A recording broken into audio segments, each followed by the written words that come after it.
Hello everyone, I'm Lau K. Today I'm bringing you an ST case study called The Hostage Department. It's relatively simple, but it gives us a great way to understand many of the basic operations and concepts in SD. Okay, first of all, what we need to determine is our approach to doing SSD. Of course, we always start with the smallest element, right? So here we can start by making some small block-like things. How do we do that? First, we need to use a noise node and then add a 2D node, right? Then we give it a little rotation, right? Rotate it a bit, and here we use a fiber node plus a transform. Hold down the Alt key, then click the center point, and you can drag it. Then we multiply these two together. This way, we can apply this kind of diagonal line effect onto our entire fiber. We can check the strength of the multiplication effect, set it higher or lower as needed. So when you see 0, it means only the background is shown. When you see 1, that's the absolute result of the multiplication. Here, I've added a linear gradient and then a curve node. This is actually the first time I'm using the curve node in my course, so today I'll explain it to everyone. The curve's actually pretty simple. Basically, this curve from here, from the 0 coordinate to the 1 coordinate, defines the black and white areas of our entire image, right? So for example, if we add a point here, and then raise it up, it's basically like we're brightening the block area of the image. On the other hand, if we pull it down like this, we're essentially darkening the white area here. The vertical axis determines the brightness value, while the horizontal axis determines its position. That's pretty much the general idea. So by using this method, we can get a curve like this. And this curve is basically, well, how should I put it? It's a black to white gradient with a bit of gray here. Then, using this as a base, we can further. Then we multiply it by what we just had earlier, multiply it with this base material. After multiplying, we get a small patch like this, but this patch still has variations in brightness. The middle part is relatively bright, while this side is more gray. Then we apply a levels adjustment. The purpose of using levels is to brighten it up a bit and enhance its contrast. Next, we add a transform node. With transform, it's like we're placing this thing right in the center, putting it in the middle. You can see it's as if we first flipped it, right? And then we placed it. We place it in the center, and then here we move on to another step. Let's use a tile generator. So with the tile generator, we end up with these little horizontal and vertical lines. Now, you might be wondering, there are clearly edges here, right? But after passing through the tile generator, those edges don't look as obvious anymore. So let me explain this to you. This is something we mentioned in previous lessons. It's the max lighten blend mode. You can see here that this is our own little square, right? But when we combine it with another small square, as long as we're using the max lighten mode, those little black edges will be eliminated. Why is that? We talked about this in earlier lessons, but let me repeat it here. In max lighten mode, when two images are stacked, only the brightest pixels at the overlapping areas of the two images will be displayed. For example, when these two images overlap, right, you might notice that this line is the brightest, right? No matter where you place it, it'll always show up, right? So here we have a very dark pixel, and over here it's also a very dark pixel, but when you combine the two, it only shows the brightest part. So in a way, we've kind of erased this edge, right? That's basically what it means. So after we pass this through the tile generator, this edge here isn't as noticeable anymore. So how do we adjust this tile generator? Earlier, we used a lot of tile generators. This is actually a very basic node in SD. Here, we set a parameter, right? And then how many tiles along the X and Y axes, right? As for the specific parameters, you can download this file from our official public account to check them out. For example, let's break it down into a few parts. First, there's the quantity, right? And then below that, we have this part. Pattern, meaning what you decide to use as your input. We chose input image, right? We didn't change anything else. Then there's size. This part has more changes. This is the scaling for X and Y, with X-axis scaling and Y-axis scaling. And this is a random scaling for the X-axis, and this one is a random scaling for the Y-axis, right? After we adjust these to the appropriate values, it can stretch and squeeze our values, then combine them together. Over here, we have offset. Offset is basically like our normally, when it comes in, it'll be in a state where the arms are horizontal and vertical, but after we apply a certain offset, you can see that it will, it will interlace to some extent. If we set it to a suitable value like 0.25, that's enough. And then for rotation, you can see here that we give this thing a bit of a spin. This rotation is a randomized rotation because if you don't set it, everything will be perfectly horizontal and vertical, which looks really stiff. But if we add just a little bit, it looks much more lively. All right, next is random brightness. Some are lighter, some are darker. Because in reality, a canvas surface can't possibly have the exact same level of darkness everywhere, right? This is pretty easy to explain, right? And over here, I actually haven't even used this random value. Basically, this is about all we need. Just with this much, we can generate an image with this kind of crisscross textured pattern. And it's the same thing over here. Here, it's basically a transform. Earlier, we flipped it, right? This one just isn't flipped, right? If we don't flip it, just copy this node and connect it over here. And that's basically the effect we get, right? Oh, actually, it's not quite the same. Okay, if it's not the same, it's actually pretty simple. Let's see what the issue is. It's mainly the number of x and y, right? The x and y values. Let's adjust them a bit. Because it's horizontal, there are 16 of them across, right? But actually, there are 4 across, so this is vertical. That means the y-axis has 4 rows and the x-axis has 16 rows. That makes it look like we have a lot more elements horizontally. If the y-axis had 16, it would make it look like there are a lot more rows on the y-axis, right? So you just need to swap the two numbers. Okay, and here we're using a transform, which basically means we're shifting the object over just a little bit, just a tiny bit to the side.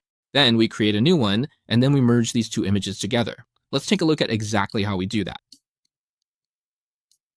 So first, we have a background. The background here is actually 2 images. Let me take a look at the background. First, we set the background. For the background, we're using the image below, which is called the generation image. Then, for this node, we provide a dark version of the image above, and since it's been shifted a bit, when we subtract it, you can see it creates a different effect here.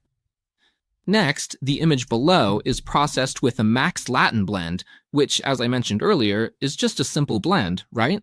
It only shows the bright areas. Then we bring these two out, and at the same time we use a mirror node. The mirror node is also very simple, just mirror. Mirror grayscale, right? Then we just need to duplicate it. Directional duplication at point x0, right? And here we add a transform 2D node, right? Basically, what it does is take our image and the entire scale value, just divide by 2, right? Same thing here, divide by the same ratio. Then here, we each add a multi-directional warp node. I've explained this before. The white areas will be warped, while the black areas won't be warped. And as for the direction, it generates a warp in 4 directions, right? So currently on our axis, the direction, let me open this up and show you all an epic.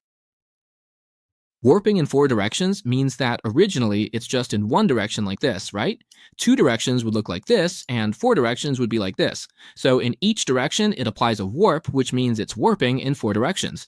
The specific parameters and how to use this node were already covered in a previous lesson, so I won't repeat it here. Otherwise, if I keep repeating it every lesson, it might get a bit overwhelming. Okay, then the purpose of applying a margin direction warp is actually just to give it, a bit of distortion or transformation, but not too much. Here, we're adding 2 levels nodes, using them to adjust the black and white values. So these levels nodes, the first levels node is actually used to define a mask for the 2 colors, and the second levels node below is actually used for things like normals and height maps. So let's first take a look at the levels node below. For the lower levels node, we'll just use a histogram range. Histogram range, wait a second, let me turn this off first. Reset. Yes, it is on RAM. Like everyone said, the fake node is basically a color correct node, similar to levels. It just changes the color. Here, we set it to 0.5, 0.5. For example, if we set it to 1, the color will be closer to white. 0 means black, right? And over here is the contrast. We can increase or decrease it. If we raise the contrast, the black and white, the sense of depth or variation will be more pronounced. Then here, we just directly connect it to its child node, and here we connect it to the normal channel. And then, actually, this part isn't really useful, so let's just delete it first. Then over here, we connect it to the black and white image again.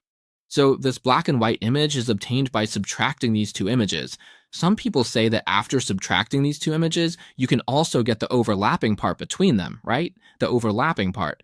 So here there will be actually not this one, we don't need this. The overlapping black and white part is gone, so that's it. This image here, this max lantern image, is used for our height and normal maps. Then, the subtracted image, the one we get by subtracting these two, is used as a mask for our color and roughness brightness. You can see that our next channel is the metallic channel, right? For metallic, our foreground is set to white, so that's what we're doing here.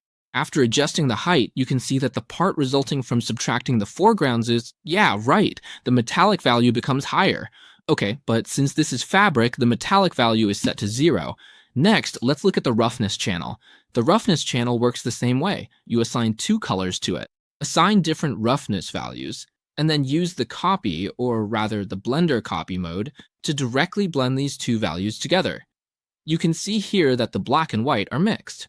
And here, actually, we still hope it can have even more, and some variation in the roughness. So what we do is bring our height map over to the levels adjustment, extract some very fine details, and then blend this image using the screen blend mode. I mentioned earlier that screen is basically the inverse of multiply. If you're not familiar with what inverse means here, you can check out my earlier videos. So when we combine these two together, you'll see that we add some small white variations in roughness right here. As for the roughness variation, we can adjust it using the blend value of the screen mode. Basically, between the vertical sections of the fabric, there will be a bit of white, which makes sense. Okay, then we just assign a roughness value and that's it. As for the color, it's even simpler. We just use our black and white map to determine the black and white colors, right? And for the previous part, we used a normal map conversion. This node is basically used to extract its curvature. The areas with greater curvature will appear white, right? The smaller the curvature, the more those areas will turn black. Then, in the HD section here, we can see its intensity, right? The greater the curvature, the smaller the value. So after that, we add a gradient map. The gradient map node itself doesn't do anything else. Its only purpose is to convert our grayscale image into a color map. That's all it does. You can see its input is grayscale and its output is color. This way, we can use this node to turn a grayscale image into a color texture. Then, we blend it with our base image. That is, this picture here. By doing this, you can see that in areas with sharp curvature or edges, we can add some other colors. Of course, you shouldn't add too much or make it too obvious, otherwise it'll look weird, right? Alright, so here we add a levels adjustment to tweak its color a bit. Now, looking at our output here, you can see that the color map is done. At this point, we can change its color to whatever you want. It's totally up to you. For example, let's change it to a light blue. Okay, now our fabric is completely finished. The tricky parts of making this fabric really come down to two things. One is blending with Max Latin, and the other is the blending of the horizontal and vertical patterns. So I want to show you again how exactly these horizontal and vertical patterns are blended together. For example, let's copy one over here and then add these two together and use a substrate to subtract them. After subtracting, let's move this one a bit, right? You can see that here we can cut out a really nice shape. And what's great is that with the mirror function, we can take this middle part, since we're using a mirror, right? With the mirror, when we turn it on again, it becomes something like a V shape, or maybe a W-shaped piece of fabric. Then, by repeating it, it turns into what we have now. Okay, and as for this black and white striped part, we can also adjust it from here. Of course, you shouldn't adjust it too much, or it'll look bad. Like this, for example, it looks kind of ugly, right? Kind of messy. So for this part, let's just make sure to place it nicely. Just put it in a suitable position, right? This way, you can adjust the specific intensity of the black and white pattern. This is the second tricky part. Okay, so I've basically explained these two difficult points to everyone. Then, about these blending modes, about the max blending mode, and also about this that he's gone range. I hope everyone can review that as well. All right, that's all I have to say about this part for now.